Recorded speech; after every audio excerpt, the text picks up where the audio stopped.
Alright, hello and welcome to my talk about making the Big Con accessible. So hi, I'm Tabby Rose and I'm the UX director at Mighty L.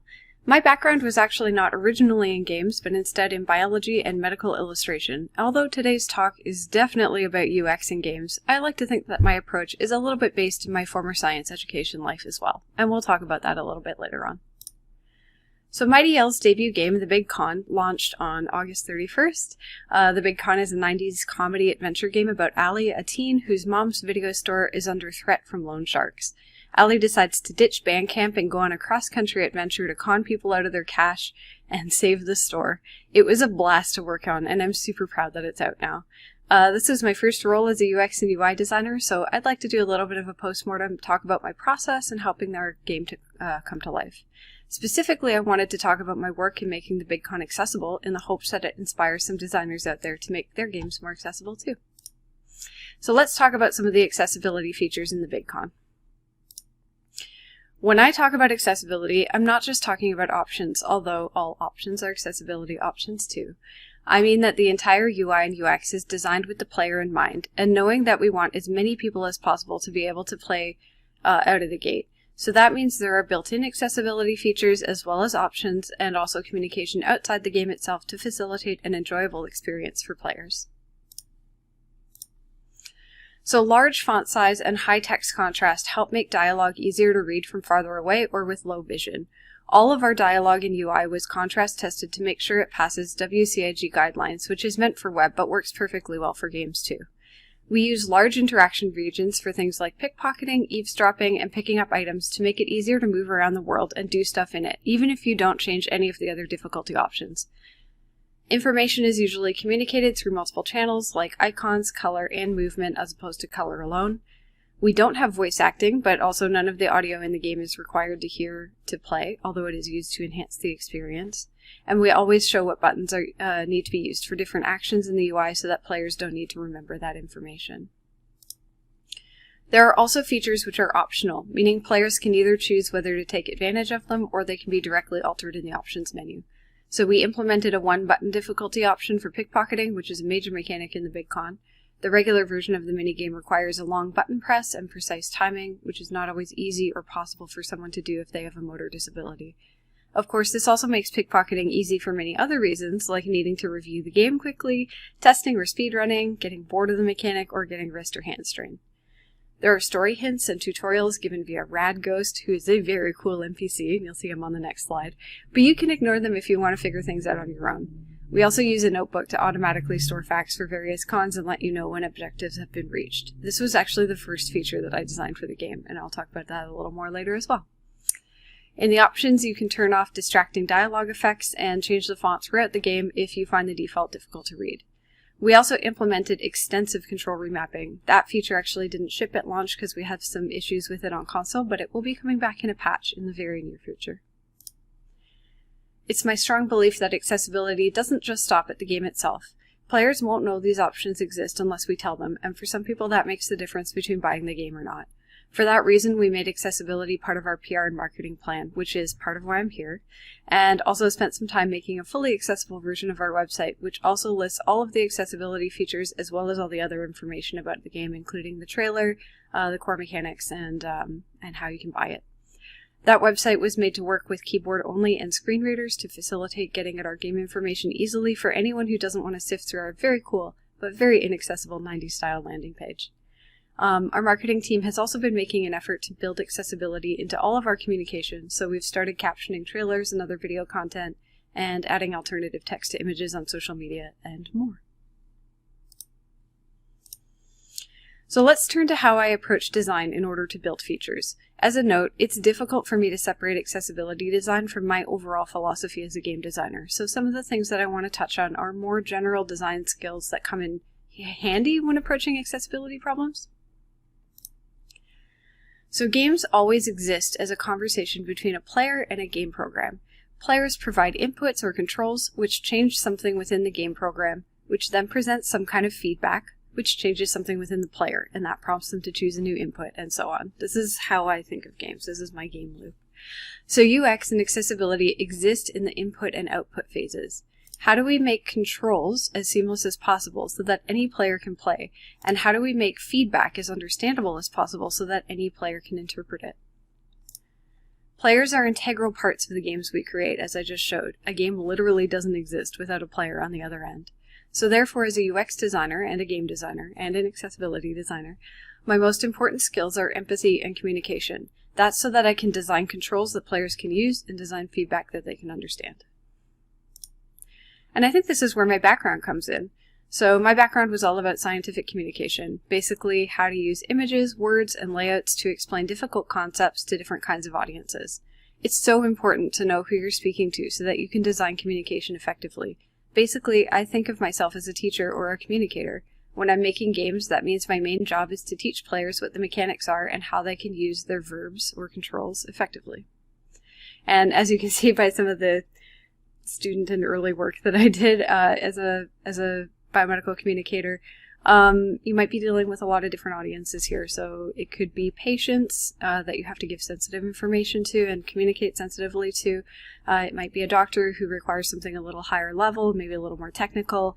It could be the lay population, in which case, you might be doing something very general and easy to understand. Or it might be like kids. There's a lot of different audiences, just like there are in games. So I think that this has really come in handy.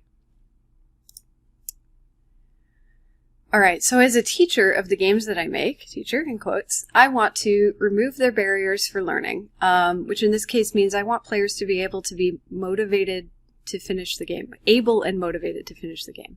I want to scaffold their learning so that they feel like they pulled off challenges themselves and make sure the game didn't get in their way of having fun. And as much as possible, I want to make design decisions or options that make the game systems flexible to the player's learning style, disabilities, and preferences. As a designer for humans, I find it very, important to know something about human psychology and sensation and perception as it relates to design. So if you look at Gestalt principles of design and the science of visual processing especially, these are good places to start. Basically, the way that we sense the world with our bodies and the way our brains perceive that input are different systems, and a good designer knows a little bit about both. I want to take a range of abilities into account when designing for accessibility, which might mean going back to basics. For example, a colorblind player might have trouble discerning different colored icons, but the science tells me that all humans are, in general, better at distinguishing movement and luminance or contrast rather than color. So then maybe my initial design uses those aspects for crucial information to start with, and color becomes something that's only used for aesthetics. That way, I am taking colorblind players into account, but I'm also designing for the majority of humans. And design for flexibility. So if it can't be built in because of technical or artistic constraints, then it's time to make an option. For example, we had a specific look and feel for the fonts that we used in the game so that they would reflect the art direction and the purpose, for example, being handwritten into a notebook. But when it means that someone might simply not be able to play with the default in place, we provide options that empower them to choose the experience that allows them the least friction. So keep in mind that tutorials, especially optional ones, also give players choices about how much information that they get at a given time. I would add that making space to explain what your options do in-game is also an example of this. My advice is to use plain and simple language when crafting these explanations. And of course, test your options with a range of audience members, including players with disabilities. Listen to their feedback and adjust within your ability to do so. You may have heard the saying, and in fact I said it earlier, all options are accessibility options. I would say the opposite is also true. All accessibility options are options. People don't need a reason to prefer playing in different ways. If the goal is to motivate players to finish your game, then providing options never hurts that goal. And as a practical example, I was recently asking people on Twitter about their preferences around remapping menu buttons. And I found out that most people, even if they don't have an accessibility need, like the ability to change what the confirm and cancel buttons are, like to switch them between B and A or A and B, among other things, because we go between different consoles, and it's like cognitively a little bit difficult to have to make that switch in your brain. Like, why not provide the option, right? Alright, so now that you know a little bit about my approach, I'll give you a little peek into my process on the BigCon. I started with paper prototyping. As I mentioned before, my first task when I got hired was to redesign the notebook feature, as early demo events were showing that players didn't really use this feature to keep track of their cons, or they didn't know how to. And even though the notebook feature is like a core feature of the game, it is also used for accessibility in that it allows you to remember what you've been doing if you come back in a future play session or even during play. It just helps you, like, you know, keep your thoughts in order, right? So I made a paper prototype, combined it with the demo, and then play tested with friends and neighbors since I just needed some quick feedback and data about how people wanted to use the system. Once that was accepted by the team, I used the data in the notebook experiment to begin mocking the UI in Adobe XD so that the team could play through parts of the UI flow, including the notebook, main menu, and options panels. I also did accessibility research around the same time. So I used the game accessibility guidelines to make a big list of considerations and prioritized or annotated them based on risk and reward for our time and budget. Because I came in on this project partway through development, there were already some technical or design decisions in place that would prevent me from implementing absolutely every accessibility feature we wished for, and furthermore, my time was split between doing the UI design and programming for the entire game and making the accessibility plan. So this meant that we absolutely had to prioritize this list and choose the options that would have, in our estimation, the largest payoff for the most players within the bounds of our dev time. Anything we didn't have time for but was still feasible got put in a list for long-term support or to wait and see if the feature was highly requested later. Once we had a working design in-game, we contacted Able Gamers to help us set up a player panel. So they have a service where disabled players can sign up as playtesters and be matched with studios looking to get their feedback on games. We selected 9 participants and paid them to play the demo. We recorded their playthrough, we made notes throughout, and conducted interviews with each person to get a sense of what was working and what wasn't. This included basic gameplay as well as accessibility options that we had in place at the time. When we made our list of playtesters, we filtered for people who listed our genre, which is adventure games, as one of their favorites, because we wanted people who are actually in our audience, and we also tried to balance for gender distribution.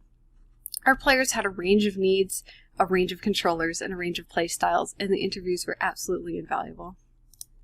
So based on their feedback, we came up with a new development plan and adjusted as much as we could before launch. And luckily, we had a lot of accessibility options in place already when we did this testing, so we didn't have a lot of requests for things, but there were some things that we wanted to change that we didn't know about before we went into that testing, and some things that we weren't able to change, unfortunately.